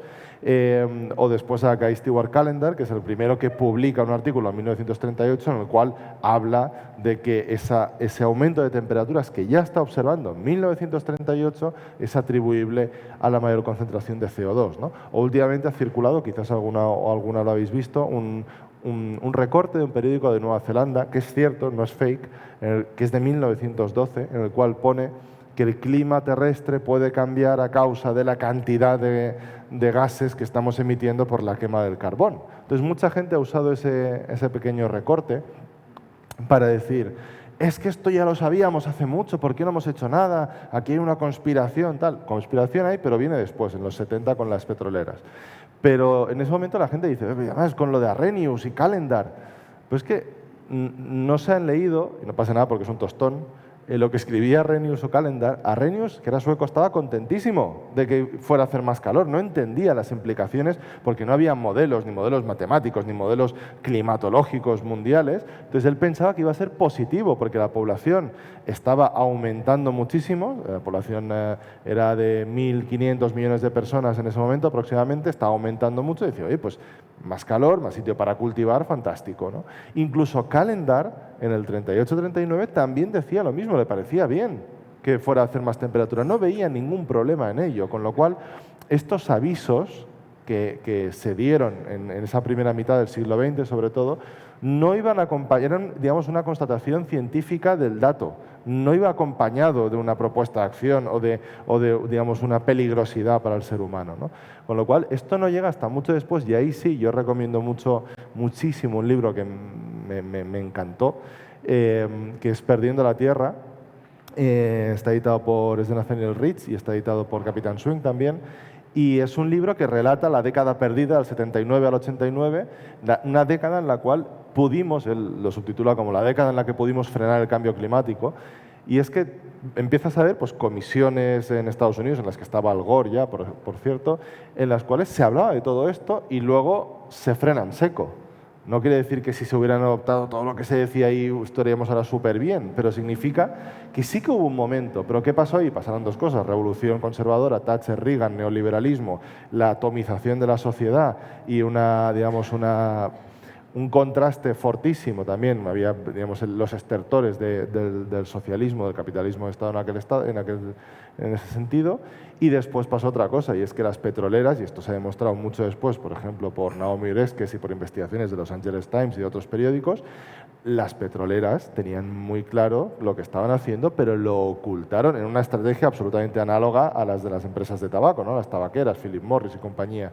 Y esto, de hecho, se puede ver, yo siempre recomiendo un clip que podéis buscar, que es el de Alexandria Ocasio-Cortez, la congresista de Estados Unidos, supongo que os suena, ¿no? Muy combativa, demócrata, muy reivindicativa también en temas ecologistas, cuando en el año 2019 tenía en una comparecencia de científicos de Exxon, la petrolera, les preguntó, oye, pero ¿cómo es que sabíais las partes por millón de CO2 que iba a haber en el año 2019? ¿Cómo lo hicisteis? O sea, esto... Y entonces los de Exxon les contestaron, éramos y somos excelentes científicos. Somos muy buenos. Y al final, que eso es otra tragedia, ¿no? Que en Estados Unidos también los mejores se van a la empresa privada. Pero ahí lo que quiero decir es, esta sensación de conspiración, de que esto lo sabemos desde hace mucho y tal, lo que tenemos que entender es, para gran parte incluso de la comunidad científica, esto no era un problema porque no entendían las implicaciones de ese aumento de temperatura. Dos, no entendían el ritmo, porque era, digamos, había una base teórica muy potente a finales de los 70, a principios de los 80, la base teórica estaba, pero los ritmos no se habían visto. ¿Sabéis por qué? Y con esto acabo, Anchón, sé que me he liado un poco, pero ¿sabéis lo que había pasado? Que del año 40 al año 70 las temperaturas incluso habían bajado un poco, lo cual no tiene ningún sentido realmente. Yo suelo usar unas diapositivas en las cuales se ve el aumento de emisiones, el aumento de consumo de combustibles fósiles y las temperaturas, y se ve un pequeño bajoncillo. ¿Sabéis por qué? Pues porque había una cosa que se llaman aerosoles, que mataban a mucha gente. La Gran Niebla de Londres es del año 52 y mata a 4.000 londinenses, que hacían que en algunos puntos solo la mitad de la radiación solar llegase al suelo, con lo cual no podía llegar a calentar bien, ¿no? Cuando en los años 60, y un poco a raíz también de ese ecologismo que nace con Rachel Carson, como decía Anchón, empiezan a ponerse en marcha pues, políticas de aire limpio, de ríos limpios, de océanos limpios, de estándares para combustibles fósiles, para transporte, etc., el aire empieza a dejar de tener estos aerosoles, la radiación es como si nos hubiéramos quitado una sombrilla, como estamos ahí en la playa y nos quitamos la sombrilla, nos quitamos la crema solar y de pronto empieza a cascar el sol. Y ahí eso se combina con una atmósfera ya muy cargada de CO2 y es por eso que a partir de los años 80 el aumento de temperaturas ha sido tan dramático. Y aquí es donde yo creo que tenemos que entrar en el juego de la emergencia climática. Yo entiendo la emergencia, entiendo que se diga emergencia. La emergencia nace justamente, paradójicamente, por la potencia del Acuerdo de París. El Acuerdo de París era algo fantástico que de verdad no...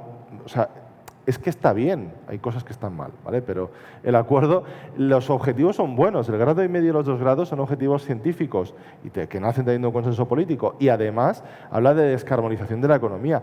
Kioto ha hablado de una reducción del 5,6% de las emisiones, es decir, el Acuerdo de París es como dicen en inglés, un game changer, ¿no? Es decir, lo cambia todo, de verdad. Pero, ¿qué pasa? Que ante la inacción percibida en el 2016, 2017, 2018, el ascenso de personajes como Trump o Bolsonaro, nace una reacción que dice esto es una emergencia y hay que tratarlo como una emergencia. Mi principal problema, a pesar de que el libro se llame Emergencia Climática, mi principal problema es que no hemos actuado, y Cristina ha apuntado el tema del COVID, como si fuera una emergencia. Y eso ha hecho que mucha gente pensase, vale, llaman emergencia, han hecho declaraciones de emergencia climática y de hecho este fin de semana me han pedido un artículo sobre valoración de los 4 años, ya hace 4 años que declaramos las primeras emergencias climáticas en España. El MITECO la declaró en enero del 20. Pues hemos actuado como si fuera una emergencia. ¿Tiene sentido seguir usando esa palabra? Yo creo que es una de las respuestas para encarar ese futuro. Tienes mucha razón, efectivamente, en eso de que no hemos actuado como una emergencia ante la COVID. Pues bueno, efectivamente sabemos que son problemas que en ese sentido inciden de manera distinta. Yo, en mi breve intervención, quería apuntar 2 cosas. Primero, una buena noticia, que es muy concreta, pero que está bien que se sepa. Porque hace apenas 2 días se ha hecho público que España es el primer país grande a nivel geográfico, económico, europeo, que a lo largo del último año hemos generado más del 50% de nuestra energía eléctrica peninsular con energías renovables. Esto es un hito en la transición energética de nuestro país y de Europa realmente relevante. Es decir, también las buenas noticias hay que conocerlas porque si no parece que a veces nos quedamos abrumados por las malas noticias relacionadas con el clima. España está actuando en el tema de las renovables de una manera, yo creo que extraordinaria. Se podrían seguramente criticar cosas y tal, pero somos uno de los países que estamos tirando de este carro en la transición energética de la Unión Europea, que es una transición energética europea y mundial, os aseguro, completamente imparable. Imparable, pero bueno, no vamos a entrar ahora en ese tema. La otra cosa que quería plantear es que frente al escenario que nos dibuja la ciencia del clima y en concreto las ciencias de la Tierra, que es un escenario de la transgresión de los límites ecológicos planetarios, pues la verdad que si alguien quiere profundizar hay materiales en Internet muy recientes, muy buenos, tanto en vídeos como en documentos científicos. Estamos en una situación bastante muy crítica. 6 de los 9 ámbitos planetarios que identifican las ciencias de la Tierra estamos por encima del umbral de la seguridad, entre ellos la pérdida de biodiversidad y la crisis climática, que son los 2 pilares fundamentales del sistema Tierra.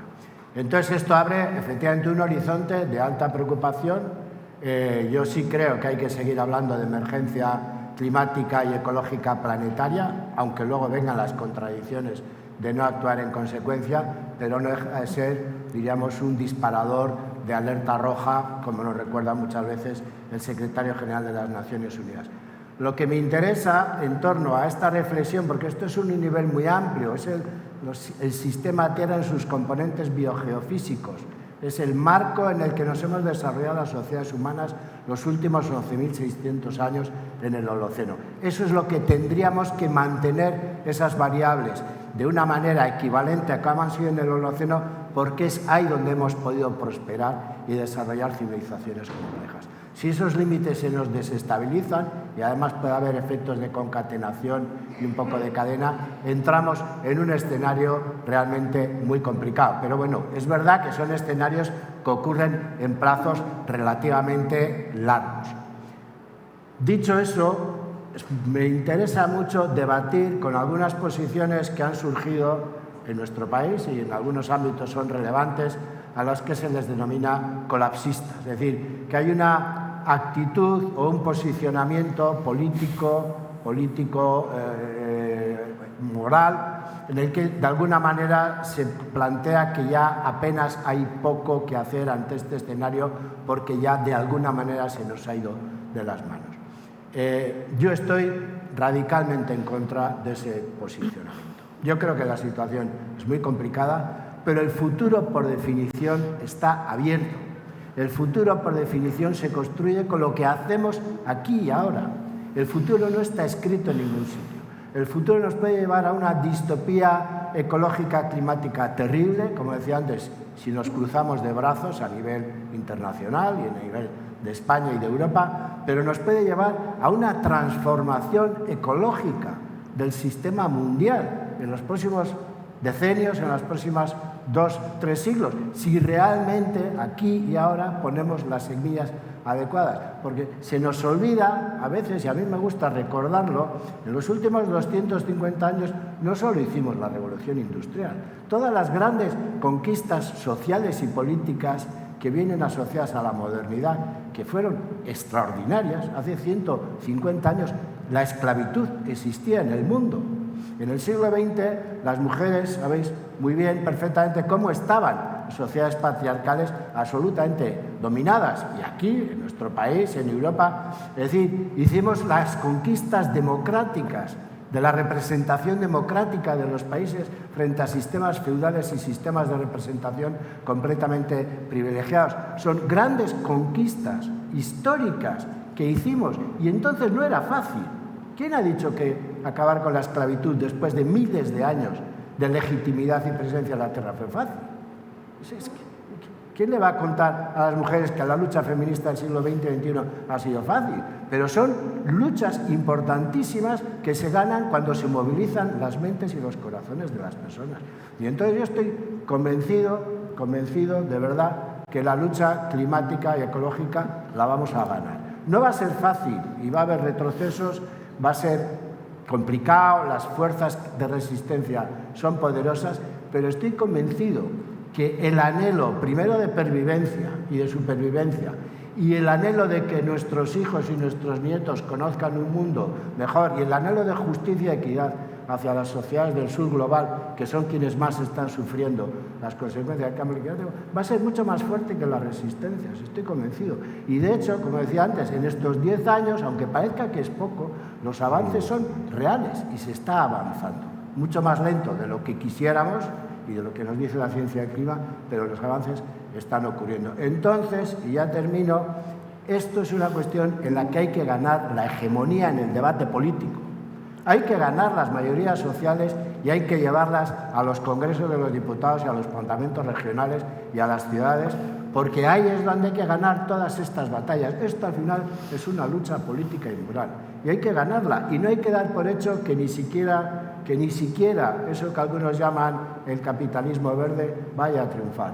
Hemos tenido ejemplos como Bolsonaro, como Donald Trump, ahora tenemos en Argentina un negacionista desquiciado que podría ser, esperemos que no, presidente. Quiero decir, que incluso nos podemos encontrar con escenarios políticos absolutamente demenciales.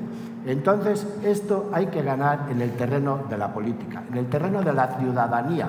Lo que por encima de todo podemos hacer cada uno de nosotros no es tanto que también cambiar hábitos de compra o de transporte, sino sobre todo actuar como ciudadanos y como ciudadanas y elegir a los representantes que realmente hagan de esto una prioridad en sus propuestas y en sus programas.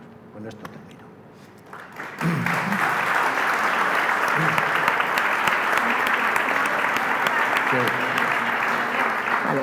Me dicen de la organización que tenemos un poquito de tiempo para 2, 3 preguntas. Una, compañero, 2, la compañera, 3. Hacéis las preguntas los 3 seguidos y os contestamos. Hola, buenas tardes. Bueno, agradeceros primero que nada vuestras intervenciones, muy interesantes, pero cuando os escuchaba estaba pensando que es un discurso muy para adultos, es decir, me pongo en la piel soy un padre de un hijo de 16 años y no llego a ver, digamos, la sensibilidad que tienen los adolescentes, cómo calar esto en su propia piel, ¿no? Es decir, tanto desde el punto de vista de la enseñanza, desde casa evidentemente nosotros transmitimos los valores que podemos, pero sí que es verdad que hay una impermeabilidad a nivel de recepción de estos valores, porque pesa más su entorno social entre amigos y demás, y sobre todo también desde la parte educativa. Bueno, dicho esto era un apunte que me gustaría que me comentaseis, y luego, por el hecho de estar en un festival de humanidades simplemente, y por el futuro ya está aquí, y todo esto de las utopías, me gustaría dar un pequeño apunte que me ha venido a la cabeza, literario, de una novela que ahora digamos que la calificaríamos incluso de ingenua, pero que escribió Ernest Callenbach en 1975, 2 años después de la crisis del petróleo, que se llamaba Ecotopía, que era precisamente una utopía ecológica. Y cuando la lees y ves, bueno, digamos, dibuja un mundo muy igualitario y descarbonizado, y que ves que todavía hay muchas cosas pendientes, ¿no? Evidentemente es como una ingenuidad, pero te marca un rumbo en un momento dado, ¿no? O da rienda suelta a la imaginación de hacia dónde podemos ir, ¿no? Y nada más, simplemente eso, muchas gracias. Muy bien, muchas gracias. Ahí había una pregunta. Y luego allá atrás, ¿no? Bueno, muchas gracias primero al Ayuntamiento por quitarme este rato de siesta, a vosotros porque lo habéis hecho genial. Yo tengo una reflexión que ha ido flotando todo el tiempo en las intervenciones, ¿no? Las investigaciones están hechas, tenemos los datos, tenemos todo, pero yo creo que los viejos activistas nos hemos equivocado radicalmente en el mensaje, porque nos hemos dedicado se han dedicado básicamente a decir lo negativo, al oso polar, ¿no? Pero no como algo externo, sino como, ojo, esto es o susto o muerte. Yo creo que vosotros, sobre todo los que tenéis columnas en las que escribir, deberíamos cambiar el mensaje a algo positivo, encontrar esa esperanza y relatarla, dejar a la gente que se ate, que se coja algo que es bonito, que es posible. Que esas individualidades cogidas a esa esperanza puedan formar un colectivo que presione a sus gobiernos para llegar a ese sitio, a ese lugar común que es tan bonito y que es posible. Yo creo que nos hemos equivocado siempre, o hasta ahora, en esa forma de relatar el cambio climático, la emergencia climática, porque es muy difícil, es mucho susto. Yo no puedo, yo sola no puedo, y China, vamos a llegar a un sitio más bonito, vamos a elegirlo, a decirlo, a relatarlo, ¿no? Y dejar que la gente pueda llegar ahí fácil, que tengamos una esperanza a corto plazo, a 4 años, a ser posible. Muchas gracias por todo. Muchas gracias. Había una tercera palabra por ahí al fondo.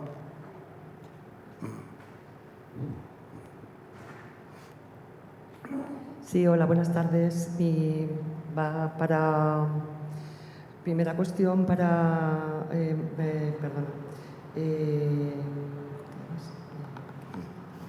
bueno, la compañera politóloga, y yo también soy politóloga, no me acuerdo de tu nombre, perdona ahora. Cristina. Más alto. Sí, soy politóloga y soy activista de Extinction Rebellion. Quería comentarte que el IPCC sí está bien que gobiernos con científicos, de hecho tengo una conferencia que se llama La responsabilidad del mundo científico ante el cambio climático. Claro. Entonces, que tengan una comunicación fundamental para que los políticos puedan actuar de cara a la emergencia climática que está y de la que hay que tomar acción, por supuesto, pero quiero decirte que, por ejemplo, Rebelión Científica en España, que es el grupo que ha salido hace 2 años de científicos españoles, Valladares, del Consejo de Investigaciones Científicas, pone en duda mucho el IPCC. ¿De acuerdo? Entonces quiero que esto que te actualices con el tema de las críticas a este tema, por un lado. Por otro lado, quería hablar con el compañero con respecto al nuevo paradigma de que el hombre no está por encima de la naturaleza, sino que es parte del ecosistema Tierra y que somos parte de este ecosistema.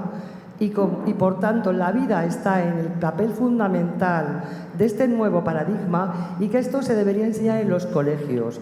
Por favor, quien tenga esta posibilidad de las columnas con vuestros conocimientos con políticos, que sea una asignatura en los colegios, igual que se ha hecho educación emocional, que hace 30 años se hablaba en el País Vasco de esto y ya está en las escuelas. Esto no puede esperar 30 años. Segundo, la cuestión de la educación, ¿no? Y luego el cambio de paradigma. Y el tema del ecocidio, me sorprende que un tema tan actual, que está teniendo una repercusión muy amplia, donde van a ser juzgadas empresas que están provocando la destrucción de la biodiversidad y de la naturaleza, y hay una ley de ecocidio en marcha que está a punto de salir, que no lo comentéis en un foro de humanidades que es lo no va más mundial ahora mismo.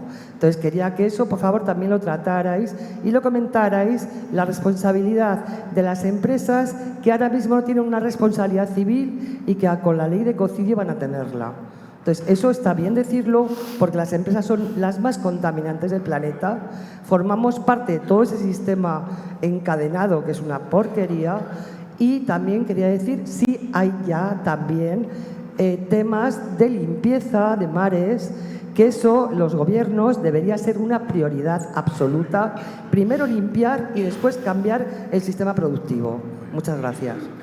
Muy bien, Cristina, tú das la palabra, luego hablamos un poco brevemente. Vale, voy a intentar sintetizar cosas. Por empezar por el final. El IPCC, igual que la propia Convención Marco de Naciones Unidas contra el Cambio Climático, tiene muchísimo que mejorar. Llevamos criticándoles desde que nacieron y han ido mejorando. Pero son los dos ejercicios de innovación política mayores que ha habido a nivel de la gobernanza global del cambio climático. Por lo tanto, tampoco conviene tirar el agua sucia con el niño dentro, ¿no? Sino que efectivamente hay que ir mejorándolo, y esas críticas son muy fundamentadas desde hace muchísimos años y efectivamente hay que ir caminando en ese sentido, ¿no? El tema del ecocidio ha cogido muchísima, afortunadamente, de hecho están saliendo libros recientemente que ya utilizan esa palabra. Vamos a ver qué pasa con esos juicios que hay por parte de juicios a estados, ¿no? Por no proteger suficientemente la salud de sus ciudadanos y de sus ciudadanas. Y vamos a ver también qué pasa con la directiva de debida diligencia, que es la que en estos momentos puede acotar o puede intentar garantizar el papel de las empresas en el respeto no solamente de los criterios ambientales, sino también de los derechos humanos, sobre todo cuando actúan fuera de Europa, ¿no? Por lo tanto, importantísimo ese debate. Adolescentes y esperanza. Voy a juntar las dos cosas, ¿vale? Que había por aquí, comentabas. Te voy a dar buenas noticias. Mira, cuando hacemos encuestas de opinión sobre temas de preocupación de cambio climático y de disposición a actuar, hace mucho tiempo que, claro, cuando haces una encuesta intentas ver cuáles son los variables claves, ¿no? ¿Preocupa más a los hombres que a las mujeres? ¿Es una cuestión más de clases altas, medias, bajas? ¿Del mundo rural, del mundo urbano? Bueno. El CIS de la semana pasada, que por cierto merece la pena mirarlo más allá de la proyección electoral, que es otro tema, el CIS de la semana pasada preguntaba sobre preocupación de cambio climático. Cuando tú sumas el porcentaje de gente que dice que le preocupa bastante o mucho, dividida por el partido al que vota, desde PP hasta Bildu, pongo ahí todo el espectro, la suma de los que le preocupan entre bastante y mucho es prácticamente idéntica. Hay una excepción que es Vox, ¿vale? Es decir, estamos hablando de un asunto, de una preocupación bastante transversal desde el punto de vista político, bastante transversal desde el punto de vista de género. Hay dos diferencias en la actitud, ya no del cambio climático, sino de la transición ecológica, sobre todo. Uno, urbano-rural. En el mundo rural todavía se percibe esto como una amenaza, y eso ya tenemos estudios de opinión que lo dicen. En el mundo rural, transición ecológica se ve como amenaza, con miedo, preocupación e impotencia. Esas son las 4 palabras que te dicen cuando les preguntas. Mientras que en el ámbito urbano es mucho más favorable y se ve con esperanza. Ahora hablamos de la esperanza. Pero el segundo variable que más incide a la hora de ver la preocupación y la disposición al cambio es la edad. Los jóvenes a día de hoy están 10 puntos por encima de las generaciones más mayores, tanto en preocupación del cambio climático como en ganas de hacer cosas para cambiarlo. Al mismo tiempo ha aparecido un fenómeno que a los psiquiatras los tiene horrorizados, que es la famosa ecoansiedad. Entonces, es un tema complejo, pero si tuviéramos que resumir, porque no podemos ahora mismo emplear más tiempo, yo te diría que la variable edad es una de las variables que están explicando mejor los avances que se están produciendo. Entonces, en ese sentido, y por cierto, aprovecho para agradecer la labor que los profesores y profesoras de primaria y de secundaria, sobre todo de primaria, han hecho estos años atrás con este tema, porque ha sido importantísimo. Esperanza.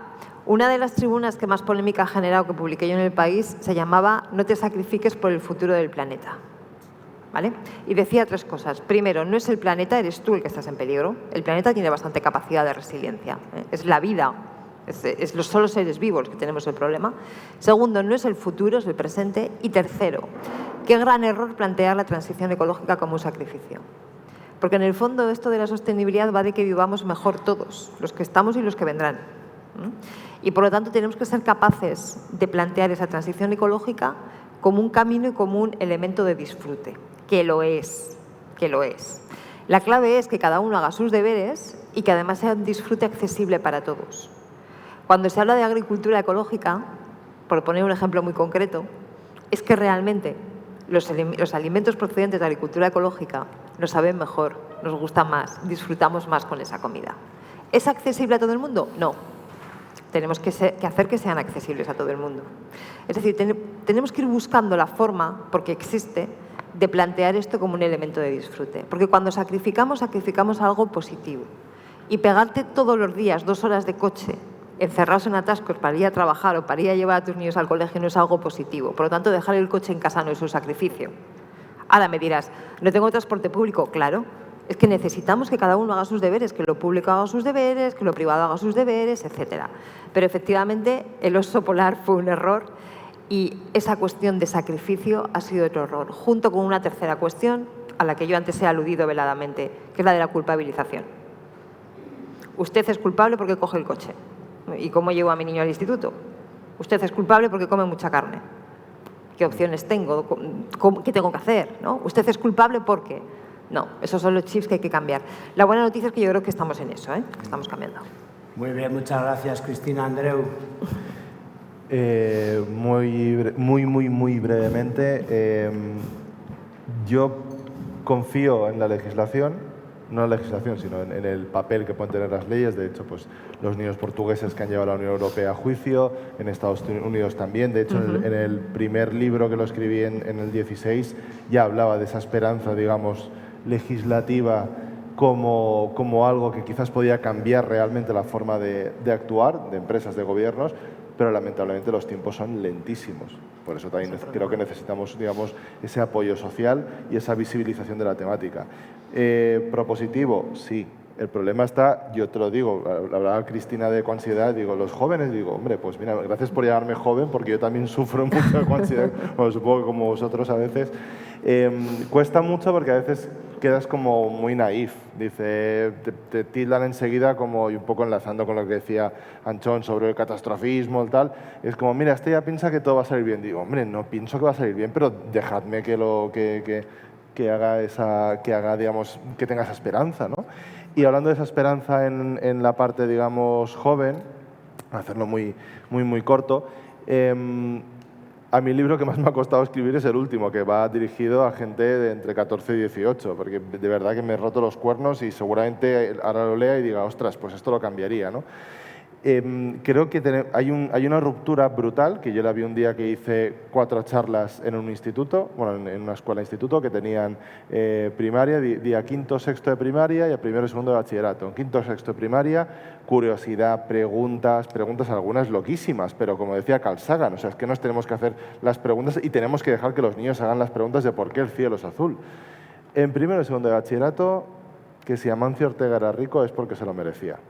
Ya está. Y también es carne de YouTube, de todo esto, ¿no? Entonces, creo que hay esperanza, como dice Cristina, pero creo que esa esperanza y que esos números, digamos, de que los jóvenes están más concienciados, no nos tienen que hacer pensar bajo ningún punto de vista de, bueno, esto ya lo apañarán ellos que están concienciados. Creo que hay que seguir. Y cortamos porque ya no... Pero yo estaré por ahí. Muy bien, pues lo vamos a dejar aquí, pues ya me dice la organización que nos hemos fundido todo el tiempo disponible. O sea que muchas gracias a todos por vuestra atención. Muchas gracias, compañeros. Y muchas gracias a todos.